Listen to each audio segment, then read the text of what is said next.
Welcome to all. स्वागत आप सभी का आरएस सर यूट्यूब चैनल पे और हम आ चुके हैं अभी लाइव। जय हिंद, नमस्ते, welcome, good morning, house the जोश, हाउस द जोश।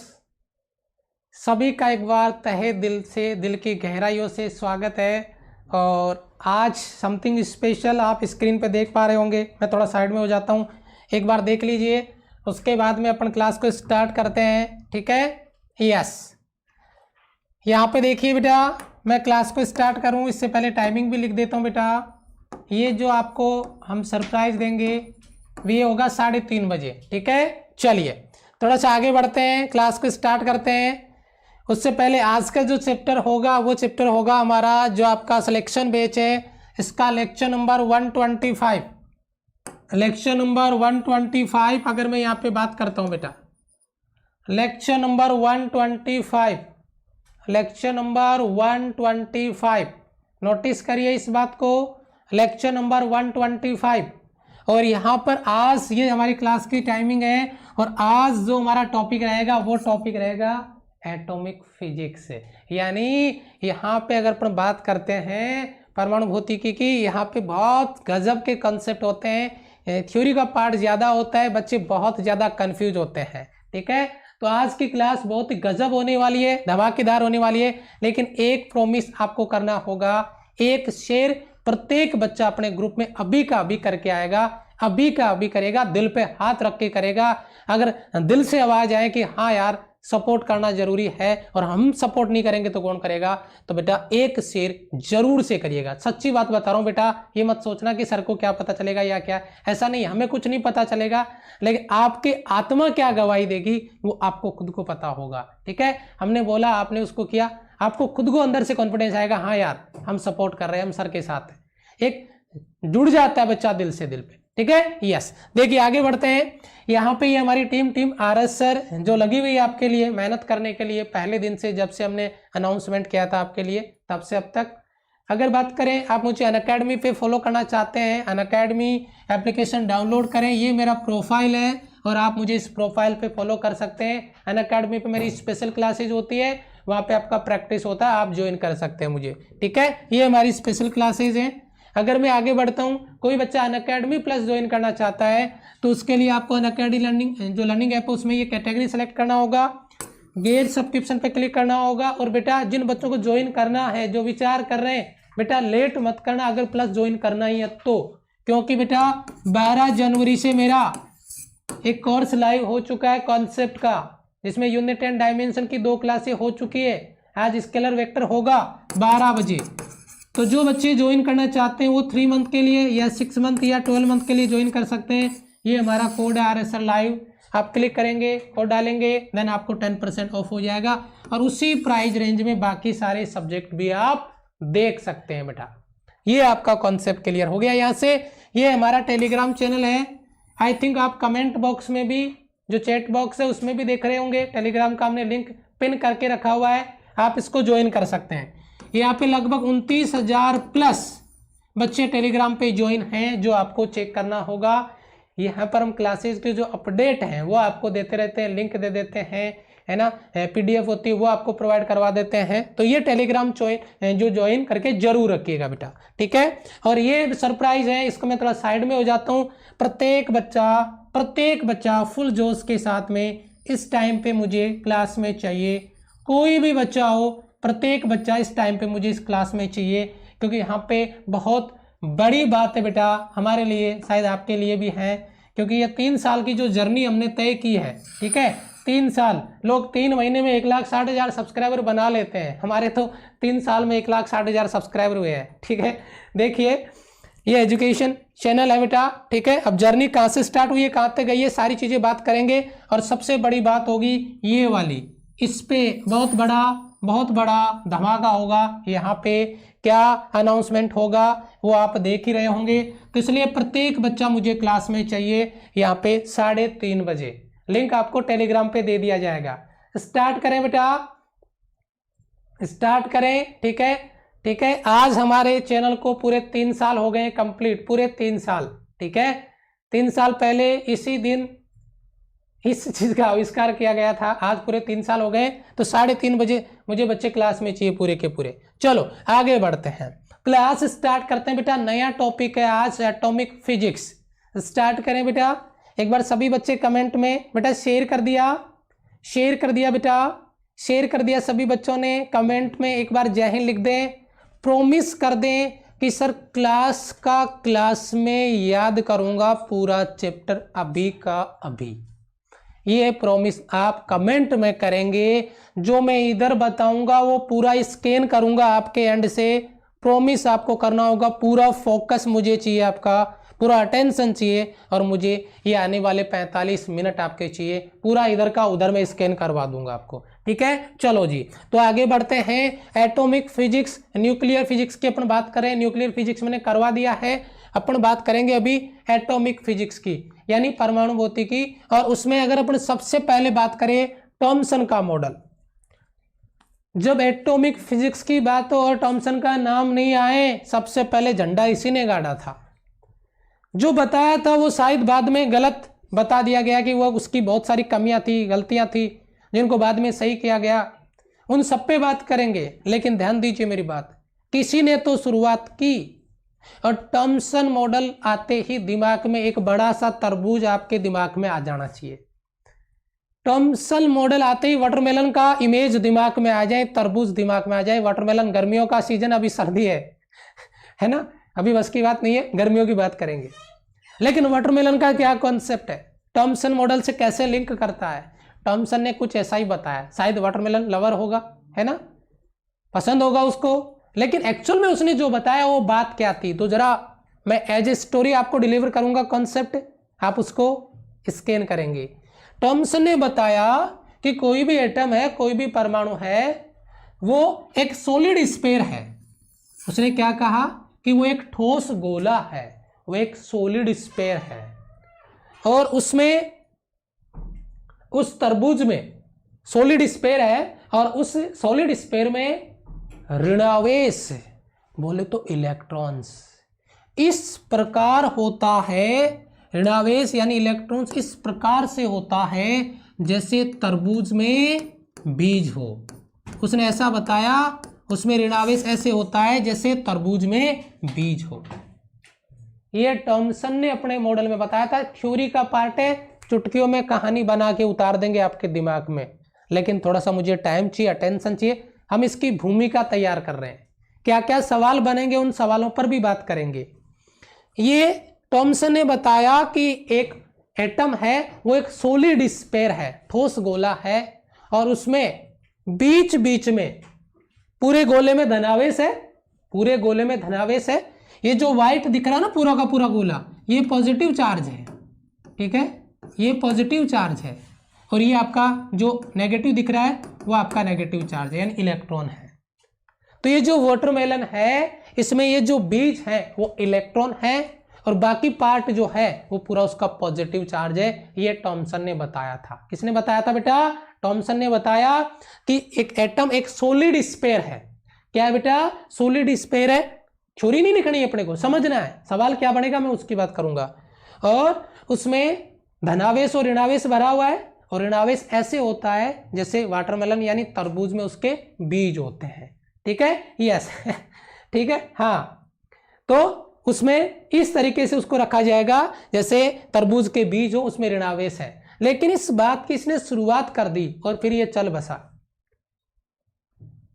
इसने कुछ एफर्ट किए थे लेकिन उसमें वो फेल हो गया, और वहीं से हमारा सवाल बनेगा। यहां से कोई थ्योरी नहीं लिखनी है, ये बेसिक आपका कॉन्सेप्ट है। जो डायग्राम आप अपने नोट्स में बनाओगे तो केवल इतना आइडिया लग जाएगा कि पॉजिटिव और नेगेटिव का क्या खेल था, बस।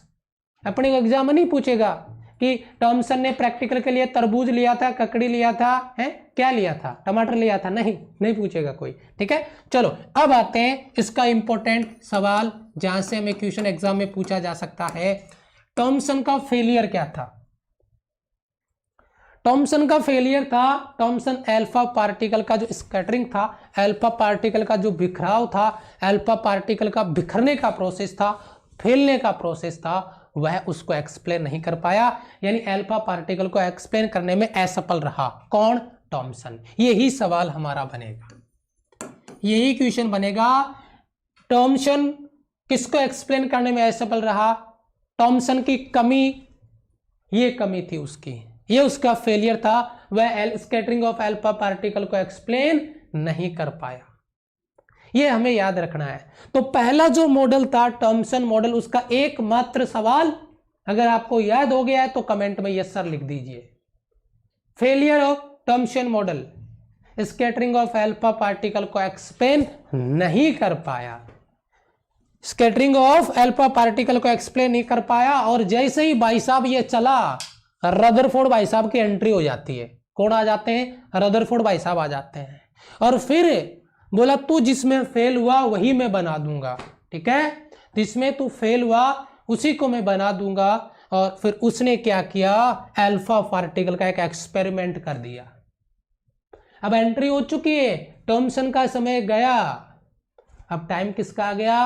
रदरफोर्ड का। ध्यान दीजिएगा बेटा, स्टोरी के रूप में इसको क्लियर करिएगा, कॉन्सेप्ट तभी डिलीवर होगा आप तक, तभी समझ में आएगी बात में क्या करना चाह रहा हूं। ध्यान दीजिए मेरी बात को, ठीक है? हाँ बेटा, समझ में आ रहा है? हाँ, तो रदरफोर्ड भाई साहब आते उन्होंने अल्फा पार्टिकल का एक्सपेरिमेंट कर दिया। उसने क्या किया?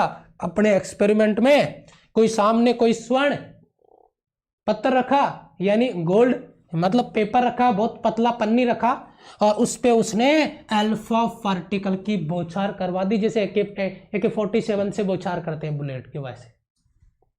इधर से अल्फा पार्टिकल आए जा रहे हैं, आए जा रहे हैं, आए जा रहे हैं। इधर उसने बड़ी सी एक गोल्ड पन्नी, बहुत पतली, बहुत ही पतली पन्नी लगा रखी थी, और इधर से अल्फा पार्टिकल की बौछार करवाई। पीछे उसने कोई ऑब्जर्वर लगा रखा था, तो उसने क्या देखा? उसने देखा कि मैक्सिमम अल्फा पार्टिकल जो हैं वो सीधे चले गए, कुछ अल्फा पार्टिकल न्यून कोण के साथ में मुड़ गए, ये मुड़ गया, कुछ पार्टिकल ग्रेटर देन 90 एंगल पे मुड़ गए, और लाखों में से एक अल्फा पार्टिकल ऐसा भी था जो 180 डिग्री एंगल पे मुड़ गया। जब वो उसको देख रहा था इधर से एक आंख बंद करके, तो पता चला कि अल्फा पार्टिकल उसको मारने के लिए दौड़े चला आ रहा है, लाखों में से एक अल्फा पार्टिकल। फिर उसने कहा कि ऐसा कैसे हुआ? मैक्सिमम अल्फा पार्टिकल सीधा निकल गया, मतलब एटम खोखला है। पहला एक्सपेरिमेंट, मेरी बात को नोट करना, मैक्सिमम अल्फा पार्टिकल स्टेट में निकल गया, खोखला होगा, होलो होगा अंदर से, तो ये अल्फा पार्टिकल सीधा निकलेगा। तो रदरफोर्ड ने क्या बोला कि मैक्सिमम एटम का जो पार्ट है वो खोखला है, होलो है, इसी वजह से वो अल्फा पार्टिकल सीधा जा रहा है और आगे जाके टकरा रहा है। फिर उससे पूछा कि जो तेरे को मारने अल्फा पार्टिकल आया था उसका क्या? तो पता उसने क्या बताया? बोला भाई साहब जिसकी उससे टक्कर हुई थी वो न्यूक्लियस था, वह नाभिक था जिसमें उसका टोटल मास प्रोटॉन और न्यूट्रॉन के रूप में एक बिंदु पे कलेक्ट था, और वो दिख रहा है आपको ये वाला, और उसको उसने नाम दे दिया न्यूक्लियस, नाभिक। ये न्यूक्लियस का कॉन्सेप्ट दिया गया था, नाभिक का कॉन्सेप्ट दिया गया था रदरफोर्ड के अल्फा कणों के प्रकीर्णन प्रयोग से। स्कैटरिंग ऑफ अल्फा पार्टिकल का जो एक्सपेरिमेंट किया रदरफोर्ड ने, थॉमसन फेल हो गया, उसको आते ही उसने एक्सप्लेन कर दिया, और उसने कहा कि एटम का मैक्सिमम पार्ट होलो है, खोखला है, लेकिन एक अल्फा पार्टिकल 180 डिग्री एंगल पे मुड़ जाता है, क्योंकि इसकी टक्कर किससे होती है? न्यूक्लियस से होती है, यानी नाभिक से होती है। समझ में आई बात? तो अब थ्योरी से क्या सवाल बन सकता है सर? पहला सवाल थ्योरी से जो सवाल बन सकता है, थ्योरी में एक बार मेरी बात को नोटिस करना, अगर मेरी बात आप तक पहुंचे तो एक बार कमेंट में एग्री करना, क्या बात है? मैक्सिमम अल्फा पार्टिकल रदरफोर्ड के एक्सपेरिमेंट में मैक्सिमम अल्फा पार्टिकल स्टेट में चले जाते हैं, क्यों? ऑप्शन, एटम का मैक्सिमम पार्ट होलो है, खोखला है। रदरफोर्ड मॉडल में लाखों में से एक अल्फा पार्टिकल 180 डिग्री एंगल पे मुड़ जाता है, उसकी टक्कर होती है न्यूक्लियस से, नाभिक से। पूरे के पूरे एटम का टोटल मास एक बिंदु पे फोकस है, और वह बिंदु, वह पॉइंट है उसका न्यूक्लियस यानी नाभिक। तो अपन इसी पे बात करने वाले हैं। यहाँ पे कोई सवाल लैंग्वेज आपको नहीं लिखनी है, डायग्राम को अंडरस्टैंड करना है। मैंने आपको बताया है कि बहुत सारी चीजें मैंने ब्रीफ कर दी है, शूट कर दिए, ताकि आप नोट्स कम से कम लिखो और उसे ज्यादा से ज्यादा सीख सको, याद कर सको। अब मैं बहुत सारे सवाल आपके सामने रखने वाला हूं। अब सवालों की बौछार होने वाली। अब तक थ्योरी चल रही थी, अब सवालों की बारिश होगी। ध्यान दीजिए, मेरे सवाल पे नोटिस करना। सबसे पहले अगर मैं बात करूं, एक एटम आपको नजर आ रहा है, एक परमाणु आपको नजर आ रहा है। बेटा ये डॉट डॉट वाला एटम है, और इस एटम का टोटल मास एक छोटे से पॉइंट पे फोकस है, और उस छोटे से पॉइंट को नाम दे दिया मैंने न्यूक्लियस। ये पूरा एटम है, और एटम के सेंटर पे हमने बना दिया न्यूक्लियस, नाभिक। किसी बच्चे को ऐतराज हो तो बताओ। ये रदरफोर्ड ने अभी पीछे बताया था, जो आपका अल्फा कणों का स्कैटरिंग जो एक्सपेरिमेंट था, प्रकीर्णन प्रयोग था, उसमें। तो ये न्यूक्लियस है, नाभिक है। तो यहां से सर सवाल क्या बनाए जा सकते हैं? यहाँ पे सवाल बनाए जा सकते हैं बेटा साइज ऑफ न्यूक्लियस, यानी न्यूक्लियस की साइज का सवाल बन सकता है। मैंने ऐसे लिखा हुआ है, लेकिन मैं अलग लिखूंगा नोट डाल के, क्योंकि ये सवाल एग्जाम में पूछा गया है बेटा। ये सवाल एग्जाम में आपका पूछा गया और आपको फिर से पूछा जा सकता है। देखो एक बार कमेंट करिए आप, साइज ऑफ न्यूक्लियस यानी नाभिक का आकार। मैं इस पे इतना जोर क्यों दे रहा हूं? क्योंकि एग्जाम में आया हुआ है। नाभिक का आकार, साइज ऑफ न्यूक्लियस। अगर मैं नाभिक के आकार की बात करता हूं फटाफट से, यहां देखिए लिखा हुआ मिलेगा 10⁻⁻15 मीटर।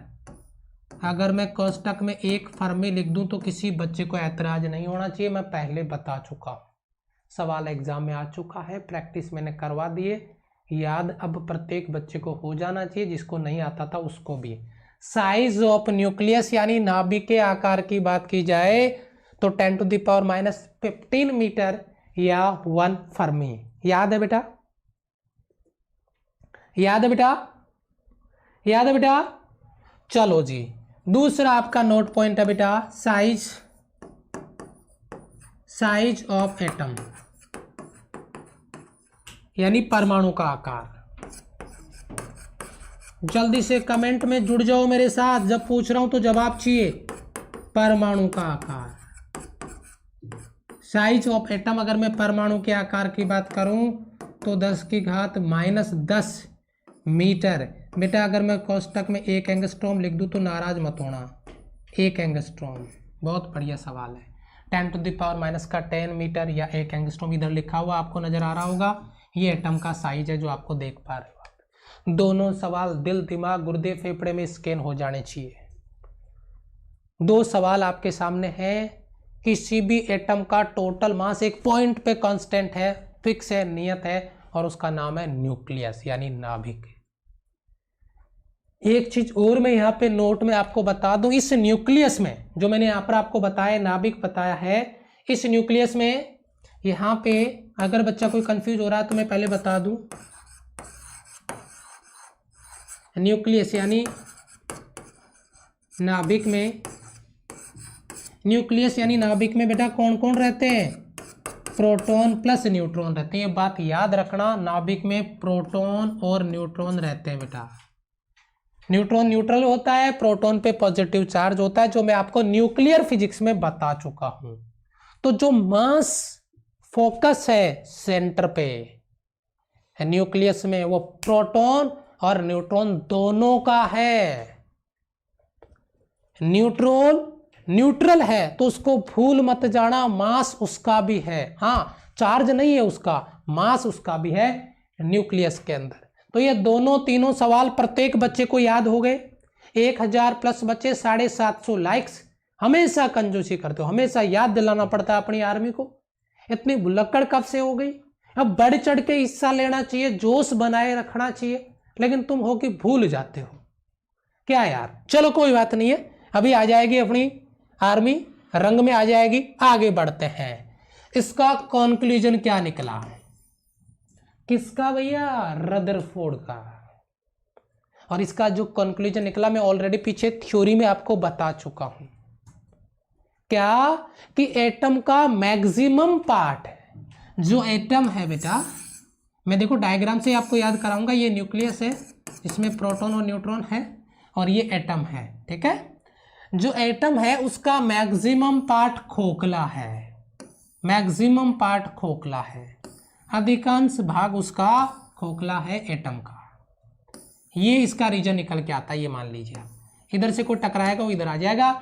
ये मेन मुद्दा यही है, एटम का मैक्सिमम पार्ट खोखला है, और जहां पे इसका टोटल मास है वह है इसका न्यूक्लियस, यानी वो इसका क्या है, नाभिक है, जो आपको याद में रखना है, वो इसका न्यूक्लियस है। ये कंक्लूजन निकल के आता है रदरफोर्ड मॉडल का। बताइए जरा, यहां तक क्लियर है सभी बच्चों का? यहां तक सभी बच्चों का क्लियर है?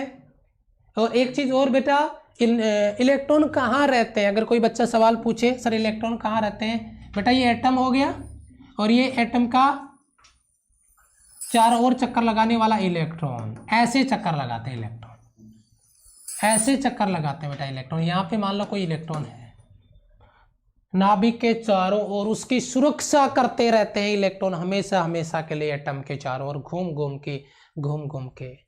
बताइए क्लियर है बेटा? क्लियर है बेटा? चलो थोड़ा सा आगे बढ़ते हैं, थोड़ा सा आगे बढ़ते हैं और आगे वाले पॉइंट पे चलते हैं। मोस्ट इंपॉर्टेंट पार्ट, जहां से सवाल को फोड़ के रखना है। अभी बताओ बेटा ये याद हो रहा कि नहीं हो रहा? इतना मुझे बताते जाना कमेंट बॉक्स में, याद हो रहा कि नहीं हो रहा? टिक के बैठो क्लास में, पूरा एटॉमिक फिजिक्स 2 क्लासों में अपन खत्म करेंगे, आज और कल में उतार देंगे दिल दिमाग में, लेकिन मुझे प्रेजेंट चाहिए आपकी, और फोकस चाहिए क्लास में। याद हो रहा बेटा? क्लियर है? याद हो रहा है कि नहीं हो रहा? जल्दी बताओ बेटा, याद हो रहा है?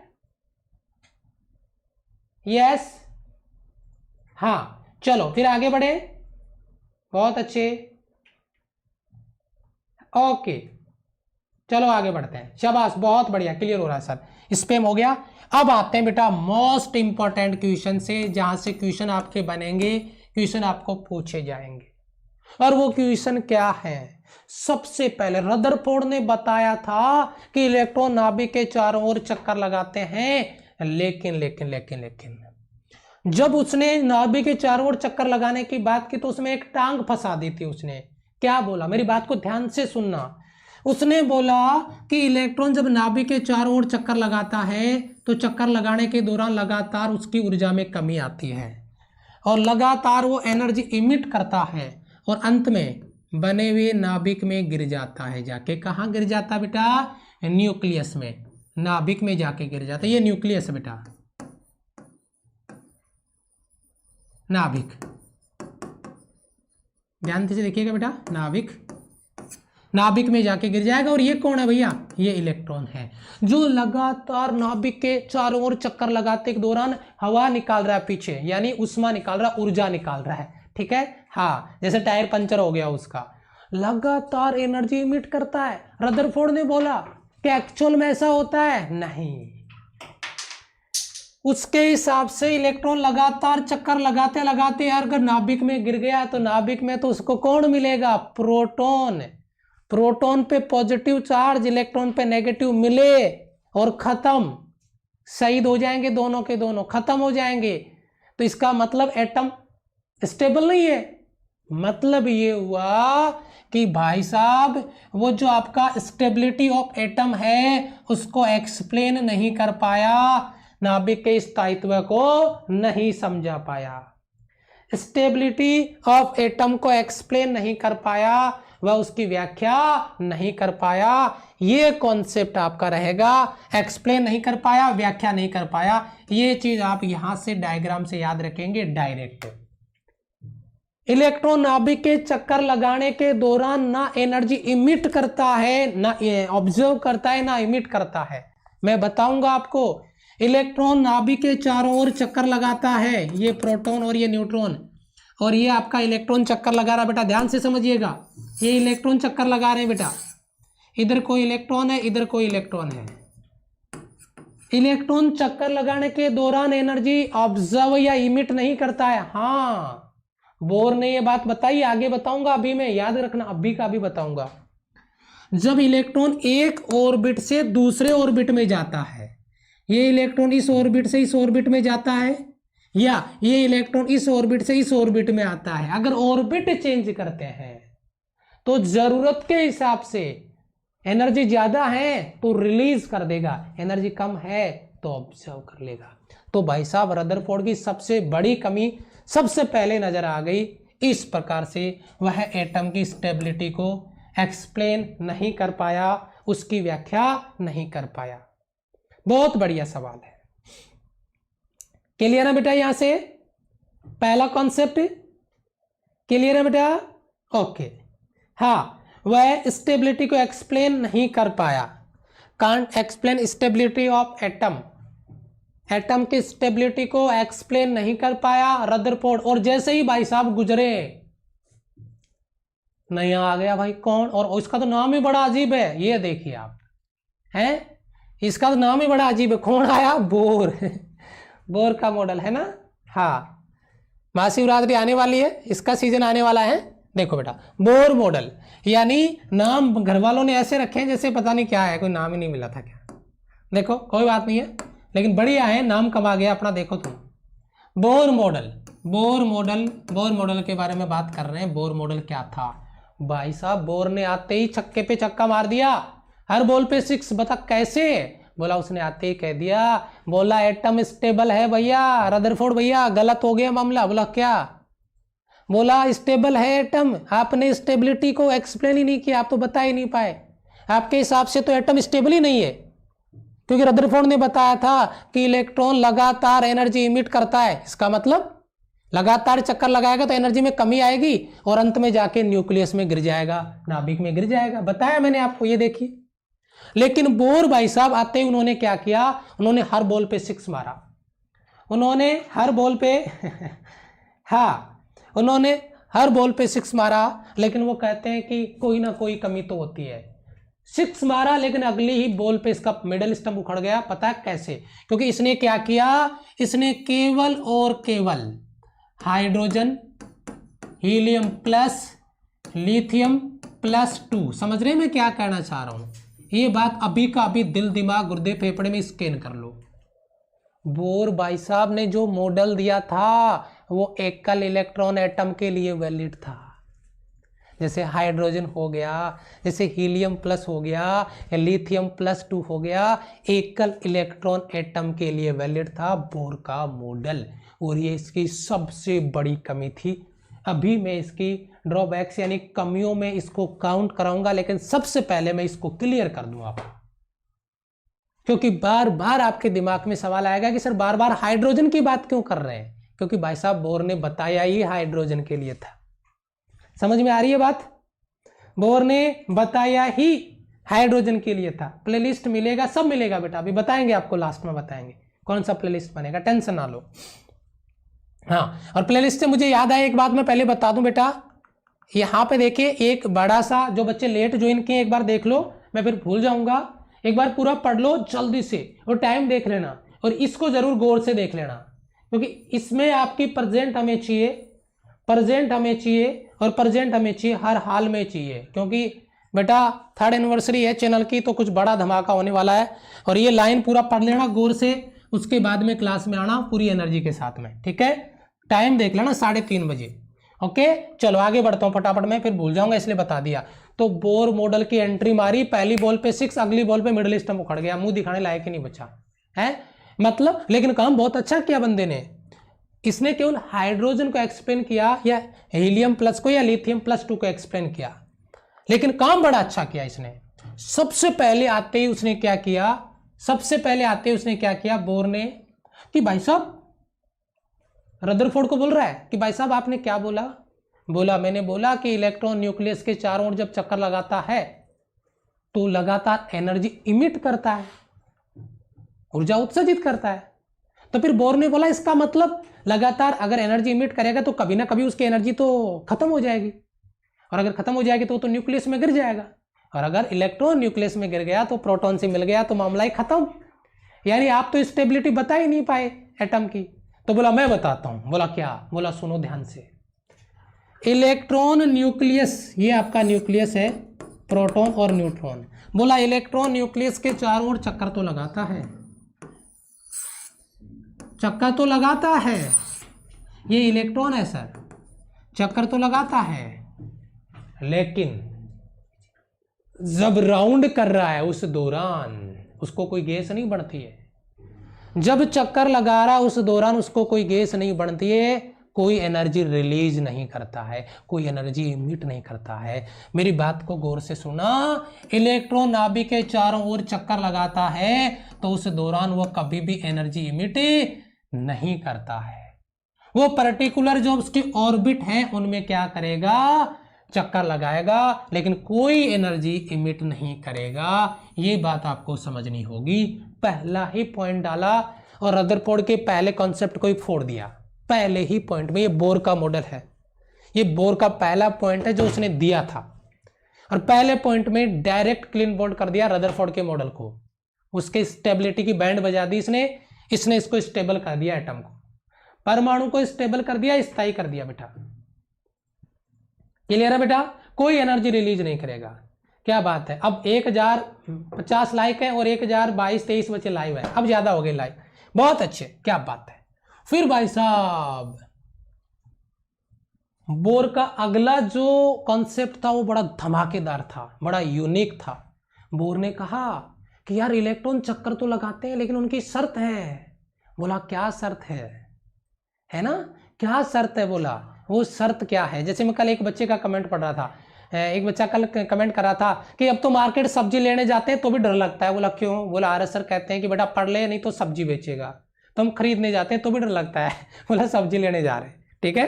तो मैं क्या कह रहा हूं इधर, बोर ने क्या कॉन्सेप्ट दिया था, ये शर्त रखी थी इसने। क्या शर्त है कि भाई साहब इलेक्ट्रॉन चक्कर तो लगाएंगे, इलेक्ट्रॉन एक ऑर्बिट में राउंड तो करेंगे, लेकिन इलेक्ट्रॉन उन्हीं ऑर्बिट में राउंड करेंगे, इलेक्ट्रॉन उन्हीं कक्षाओं में चक्कर लगाएंगे जिनका एंगुलर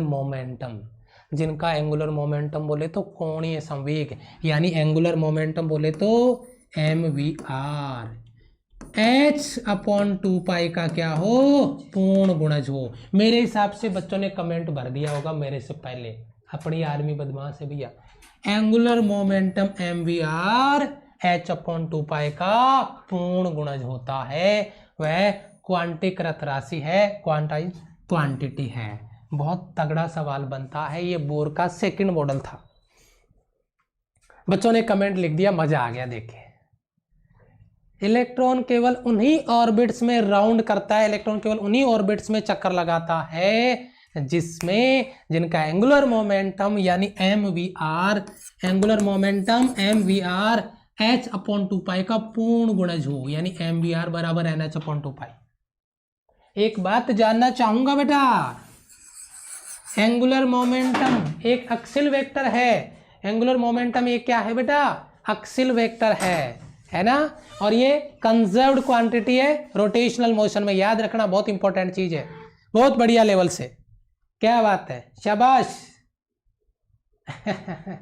पूर्ण गुणज होता है गुरुजी। दूसरा कॉन्सेप्ट बोर का, ये पहला हमला था जो रदरफोर्ड, पहले हमले में रदरफोर्ड को उड़ा दिया और अपना वर्चस्व बना लिया। उसके बाद में इसका दूसरा हमला इसने ये दिया जो एंगुलर मोमेंटम का और h/2π पूर्ण गुणज को एक्सप्लेन करता है, लेकिन इससे कोई न्यूमेरिकल नहीं बनता है। घबराना मत, न्यूमेरिकल एटॉमिक फिजिक्स से आने के बहुत कम चांसेस, 1% मान लो, 99% थ्योरी आएगी जो मैं एज इट इज बताऊंगा आपको। सवाल कहां से बनने वाला है, यहां से सवाल बनने वाला है। एक और तीसरा कॉन्सेप्ट दिया इसने, ये थोड़ा सा टाइपिंग मिस्टेक है इधर। तीसरा कॉन्सेप्ट दिया, इसके लिए मैं आपको नई दुनिया में लेके जाऊंगा, नई दुनिया में लेके जाऊंगा और वहां पे फुल एंजॉय करेंगे, मस्ती करेंगे, फ्री में घूमने के लिए आगे। बताओ कहां पे आ गए, चांद पे आ गए, क्योंकि वहां पे लाइट नहीं है, प्रेजेंट टाइम में अंधेरा है इसलिए। देखो बेटा ध्यान दीजिएगा, इलेक्ट्रॉन उन्हीं वर्ताकार कक्षाओं में चक्कर लगा रहा है। बोर ने बताया इलेक्ट्रॉन एनर्जी इमिट नहीं करता। ये बेटा आपका न्यूक्लियस है, ये न्यूक्लियस में प्रोटॉन और न्यूट्रॉन है, और ये भाई साहब इलेक्ट्रॉन हो गया पहला, और ये कोई इलेक्ट्रॉन हो गया दूसरा। यहाँ पे मान लो आप चक्कर लगा रहे हैं जी, बहुत बढ़िया। मैंने क्या कहा था, मैंने नहीं कहा था, रदरफोर्ड ने कहा था कि एनर्जी इमिट करता है लगातार और लास्ट में न्यूक्लियस में गिर जाता है, स्टेबिलिटी की बैंड बज गई। बोर ने क्या बोला, भाई नहीं, वर्ताकार कक्षा में चक्कर लगाता है, एनर्जी रिलीज नहीं करता है। पहले कॉन्सेप्ट में बताया था। तीसरे कॉन्सेप्ट में क्या बताया, बोला हाँ एनर्जी रिलीज भी करता है, इमिट भी करता है और ऑब्जर्व भी करता है, अवशोषित भी करता है, लेकिन कब, जब वह अपने ऑर्बिट को चेंज करता है, जब वह अपनी कक्षा को चेंज करता है, जब वह अपने ऑर्बिट को बदलता है, एक ऑर्बिट से दूसरे ऑर्बिट में जाता है, तो दोनों की एनर्जी डिफरेंस के बराबर, दोनों की एनर्जी डिफरेंस के बराबर एनर्जी या तो रिलीज करेगा, ज्यादा है तो, और कम है तो ऑब्जर्व करेगा। और इसी कॉन्सेप्ट पे इसने एक फॉर्मूला दिया था बेटा, मैं यहां पे लिख देता हूं, डेल ई बराबर E2 माइनस का E1। बस एक ऑर्बिट की ऊर्जा E1 है, एक की मान लो E2 है, इसकी मान लो E1 है और इसकी मान लो E2 है, तो E2 माइनस E1 या E1 माइनस E2 फर्क नहीं पड़ेगा, आपको ज्यादा में से कम को घटा देना है, बस पता चल जाएगा। अगर ये इसमें ऊर्जा कम है, इसमें ज्यादा है, खुद बताना मुझे कमेंट करके, इसमें एनर्जी कम है, ये मान लो E1 लेस देन E2 है। अब आप मुझे बताओ, अगर E1 कम है और जाना E2 में है, भाई साहब बोरियां भरनी पड़ेगी, एनर्जी की ऊर्जा लेनी पड़ेगी, ऑब्जर्व करेगा एनर्जी को, अवशोषित करेगा, तब जाके वो सेकेंड ऑर्बिट में जाएगा।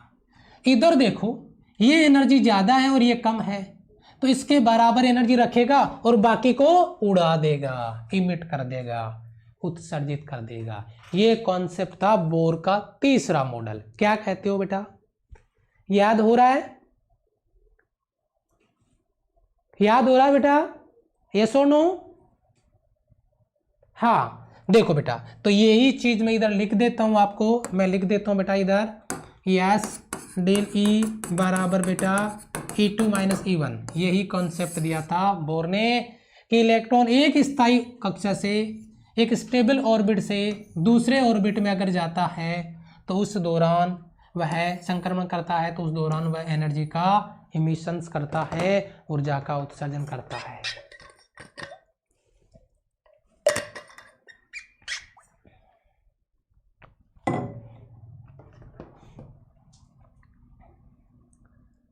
बेटा एनर्जी दी जाएगी, ऊर्जा दी जाएगी, ऊर्जा दी जाएगी बाहर से। किसी ऑर्बिट से इलेक्ट्रॉन को निकालना है, अरे भाई ले 50 रुपए निकल ले, इधर से निकालना पड़ता है। और भाई वहां पे जाना तेरे को, अरे वहां तो यार खतरा ज्यादा है, ले 100 रुपए ले और वहां जा, क्योंकि वहां पे ऊर्जा ज्यादा है, तो उसको ऊर्जा देनी पड़ेगी। अगर उसके पास ऊर्जा ज्यादा है तो मजबूरी में उसको निकालनी पड़ेगी। एयरपोर्ट पे जाना है आपको और आपको बेटा 50 केजी का वेट साथ में लेके जाने की परमिशन है, बताना जरा। आपके पास 55 केजी का वेट हो गया, 5 केजी का वेट क्या करेंगे, खा जाएंगे क्या पेट में? नहीं, 5 केजी का वेट आपको निकालना पड़ेगा अपने बैग से बाहर, उधर डस्टबिन में डालना पड़ेगा। समझ में आया? मतलब अगर कम से ज्यादा में जाएगा तो उसके बराबर ऊर्जा अवशोषित करेगा, और ज्यादा से कम में आएगा तो उसके बराबर ऊर्जा को इमिट कर देगा, उत्सर्जित कर देगा। मेरे हिसाब से किसी बच्चे को कोई डाउट नहीं रहा होगा बोर मॉडल के तीनों कॉन्सेप्ट में। बोर मॉडल की पहली कमी यहीं पे बता दी थी, ये पहला कॉन्सेप्ट, फिर ये दूसरा कॉन्सेप्ट और फिर ये तीसरा कॉन्सेप्ट है। अब भाई साहब इसकी भी लंका लगने वाली है, अब भाई साहब बोर की भी लंका लगने वाली है, और वो लंका लगा दी सबसे पहले हमने इसके ड्रॉबैक से, कुछ कमियां थी इसकी।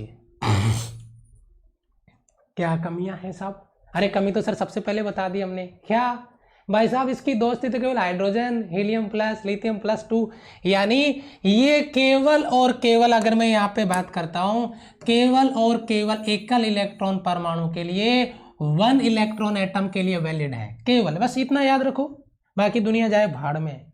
1 इलेक्ट्रॉन एटम के लिए वैलिड है, hydrogen helium plus lithium plus 2 sodium plus 1 एकल इलेक्ट्रॉन एटम के लिए वैलिड है, बाकी के लिए इसकी बात ही नहीं होती। मतलब ये तो है, इसने ट्रिक बनाया था साहब, वो कहते हैं ना किसी सवाल का ट्रिक एक ही जगह लगता है। अब मैंने दवा का ट्रिक दिया आपको, मैंने किसका ट्रिक दिया बेटा, दवा का ट्रिक दिया। अब वो दवा का ट्रिक बेटा वेलोसिटी, एक्सेलरेशन और डिस्प्लेसमेंट के लिए वैलिड है।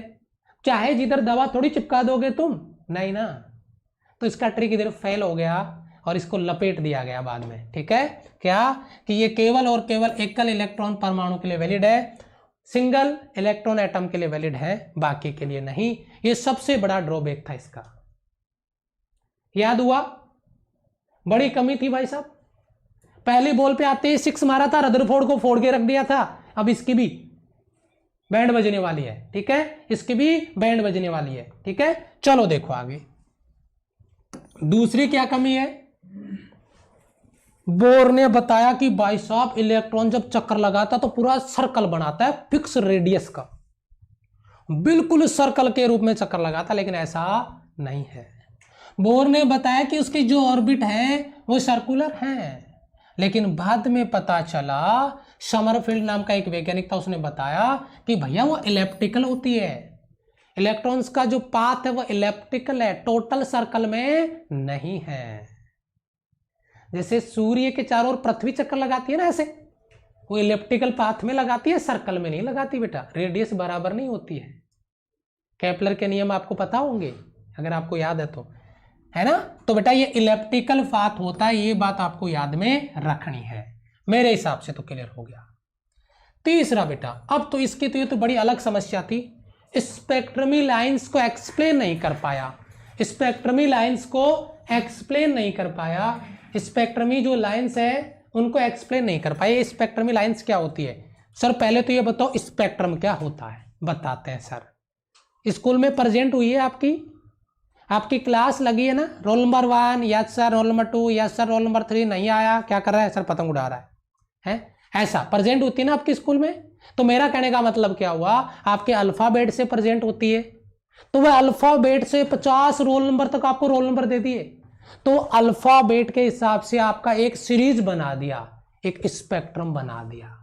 वैसे ही लेम्डा और फ्रीक्वेंसी के आधार पे, यानी वेवलेंथ और फ्रीक्वेंसी के आधार पे वेव्स का एक स्पेक्ट्रम तैयार कर दिया जाता है, एक लाइन तैयार कर दी जाती है, उन्हें हम स्पेक्ट्रमी लाइंस बोलते हैं।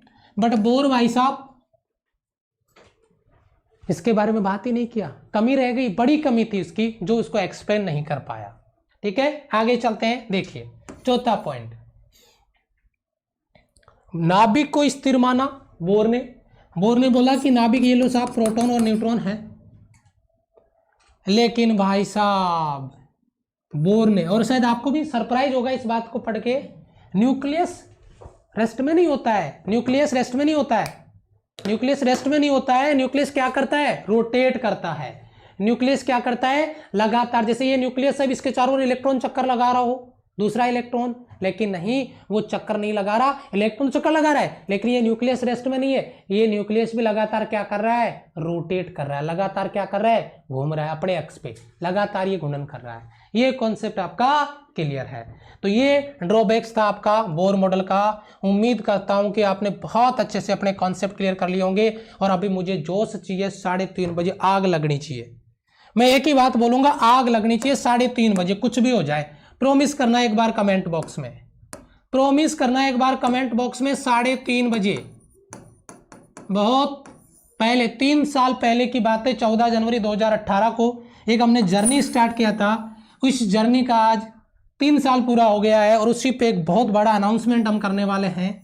और मैं चाहूँगा प्रत्येक बच्चा क्लास में हो, आग लगी हो, और जब क्लास में आए तो कम से कम 5 शेयर करके आए बेटा, फैला देना गली गली में, कोने कोने तक आवाज़ पहुंच जाए कि आज 3 साल हो गए RSR यूट्यूब चैनल को मेहनत करते हुए। लगातार हम बच्चों के साथ वैसे ही खड़े हैं जैसे पहले दिन से खड़े थे।